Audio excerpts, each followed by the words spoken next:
சக்தியுடன் நேர்களுக்கு வணக்கம். இன்று நவம்பர் மாதம் 25ஆம் தேதி செவ்வாய்க்கிழமை. மேஷ ராசி நேயர்களுக்கு இன்று அரசு சம்பந்தப்பட்ட விஷயங்களில் அலுவலகத்தில் வேலை பார்ப்பவர்களுக்கு நல்ல செய்திகள் காத்திருக்கிறது. ரிஷபராசி நேயர்களுக்கு நீண்ட நாளாக இருந்து வந்த வழக்கு விசாரணைகள் முடிவிற்கு வரும். மிதுன ராசி நேயர்களுக்கு இன்று எதிர்பாராத பணவரவு ரொம்ப சந்தோஷத்தை கொடுக்கும். கடகராசி அன்பர்களுக்கு இன்று பிரிந்த குடும்பங்கள் ஒன்று சேரும்.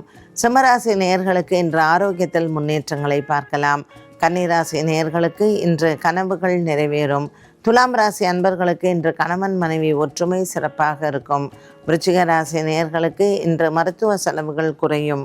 தனுசு ராசி அன்பர்களுக்கு இன்று எதிர்பாராத பணவரவு மனதிற்கு அமைதியை கொடுக்கும். மகர ராசி நேயர்களுக்கு இன்று காலையில் நல்ல செய்திகள் காத்திருக்கிறது. கும்பராசி நேயர்களுக்கு இன்று குடும்பத்தில் சுபங்கள் ஏற்படும். மீனராசி நேயர்களுக்கு இன்று எதிர்பாராத பணவரவு மனதிற்கு சந்தோஷத்தை கொடுக்கும்.